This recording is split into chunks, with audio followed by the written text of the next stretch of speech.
Hello Libra, Sun, Moon, Rising, and Venus signs. Kamusta kayo? Sana po ay nasa mabuti kayong kalagayan. Welcome back po sa Star Tarot. At kung bago kayo rito, welcome din po kayo. Please subscribe, like, share my videos, and leave me a comment kung nakaresonate po kayo. Thank you. Tignan natin. Pauna mensahe ninyo. We have grace and gratitude. Through gratitude, joy expands. Ayan. So, napakaganda. Kasi, there are grace, no? There are graces, kumbaga, biyaya, mga blessings na binibigay sa inyo ng Divine Universe. And feeling ko dito, you also know how to be grateful, no, for them. Maaari ang iba sa inyo, hindi rin naman nakakalimot na magpasalamat, hindi rin naman nakakalimot na mag-appreciate, no, ng mga biyayang ito ng Divine Universe sa inyo. Kaya naman, nagiging masaya din kayo, 'di ba? Kasi kapag tayo ay marunong magpasalamat, tayo ay marunong maging grateful sa mga biyayang binibigay sa atin, nagbubukas 'yan ng pinto para tayo ay mas maging masaya, 'di ba? Kasi when you know how to appreciate the blessings, 'di ba? That opens up a door, kumbaga, para tayo ay maging mas masaya because mas marami pang binibigay sa atin ng Divine Universe. Mas the more na tayo ay laging nakaka-appreciate ng mga biyaya na binibigay sa atin, nagpapasalamat tayo, mas lalo kang nagbubukas din ng mas malaki pang pinto para sa mas marami pang biyaya, no, na paparating sa inyo. And with that, mas nagiging masaya ka, 'di ba? Kasi yung parang ano yun parang yung pagpapasalamat mo, that is the modern day alchemy, kumbaga, no, na sa pagpapasalamat mo, sa pag-appreciate mo sa mga blessings, mas maraming binibigay patuloy ang Divine Universe para sa iyo. Kaya importante na huwag tayong makakalimot na magpasalamat. Let's always remember to say thank you for anything and everything, no, na binibigay sa atin. Kahit maliit man yan, kahit simpleng bagay man yan, simpleng biyaya, maliit na biyaya, konti man yan, regardless, no, kung yan ay biyaya sa atin ng universe, mga tulong na dumadating sa buhay natin, sa sarili natin, huwag natin kakalimutan ipagpasalamat yan. Always remember to say thank you. Okay? Always say thank you para mas bibiyayaan ka pa ng mas marami. So, what else? We have uncovering treasure. Beneath the surface lies great bounty.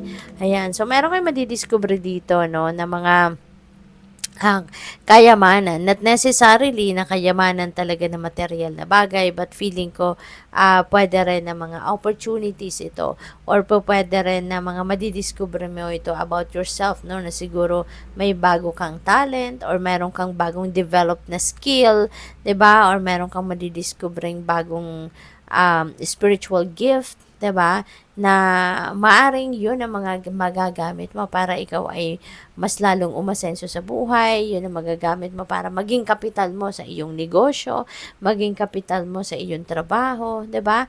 Kaya you are definitely blessed. No? You are definitely blessed. Marami kang madidiscover sa sarili mo. What else? We have overcoming obstacles. You can overcome anything. Okay? Lagi mong isipin yan na kahit anumang bigat ng problema na maaring masalubong mo sa buhay, anuman klaseng obstacle sa gabal sa buhay ang maaring ma-encounter mo, you are going to overcome that. Okay? You are made to overcome anything. Alright? Lahat tayo merong kakayanan na malagpasan ng mga problema. Kasi we have all it takes. Ganito tayo ginawa ng Divine Universe. No? We have all it takes to succeed sa buhay. We have all it takes to overcome problems and overcome obstacles. Okay? At kung anong binibigay sa atin, anong dumadating sa buhay natin ng mga obstacles, mga problema, yun ang binibigay sa atin kasi yun ang kaya nating solusyonan. Kaya huwag kayong mawala ng pag-asa, huwag kayong matakot na harapin ang problema kasi nandiyan yan because God knows, no, na yan ang kaya natin. Kayang-kaya natin yan. Okay? Kaya huwag kayong matatakot or huwag kayong mapanghihinaan ng loob. Okay? So, what else?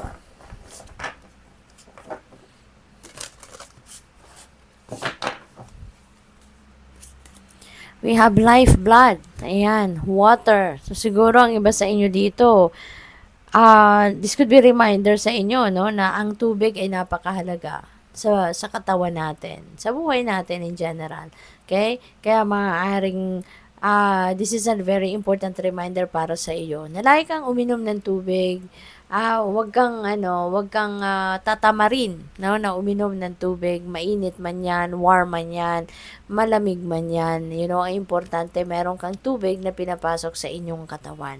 Okay? Kasi ano natin 'yan that is very vital sa ating kalusugan, ang tubig. Alright? So, what else? We have purification. So, maybe now is the time as well that you are going to purify and detoxify yourself and your life. Diba? Hindi lang yung physical body ninyo ang ipopurify ninyo or i-detoxify ninyo, but maybe isasama mo na din yung buhay mo. 'Di ba? Tatanggalin mo na yung mga negativity sa buhay mo, mga sitwasyon, tao sa buhay mo that doesn't serve your highest good anymore. Maybe you are also going to remove that, no, sa buhay mo sa ngayon. And also yung pagpo-purify ninyo siguro using white sage, no? This is the herb, white sage. Maaring nag-i-smudging kayo, no? Baka nagpa-practice kayo ng smudging. And yun yung nagpapausok, diba? Gamit ninyo yung white sage or siguro pwede rin gumagamit din ang iba sa inyo ng mga cedar, frankincense, myrrh, yung mga ganun, or palo santo, ayan. So, ginagamit din natin yan sa pag-i-smudging, no? To purify our energetic field. Pasensya na. To purify our energetic field at saka yung to purify our living space, no? Kaya good luck sa'yo. Kapag nag-smudging kayo, make sure lang na talagang walang lumilipad-lipad na mga, alam mo yun, yung parang yung kasi minsan nag-i-spark 'di ba? Nag-i-spark yung charcoal na ginagamit natin. Iwasan natin 'yon. So we have thirst. Ayan, for life blood, meron tayong thirst. So you know what, Libra, feeling ko kasama to, magkaano tong dalawa, magkamag-anak itong energy na to. So siguro ang iba talaga sa inyo baka nadi-dehydrate na kayo, no? So baka nagkukulang na kayo ng tubig sa katawan. Kaya sana baguhin niyo na yung practice ninyo sa sarili ninyo kasi baka ang iba sa inyo natatamad uminom ng tubig, no?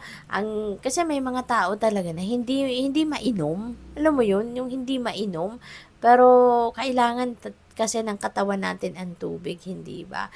Kaya huwag kayong tamarin, no? Siguro ngayon 2026 na baguhin niyo na yung practice ninyo, no, na nagtatamad-tamaran sa pag-inom ng tubig. Ngayon, sipagan nyo na. Okay?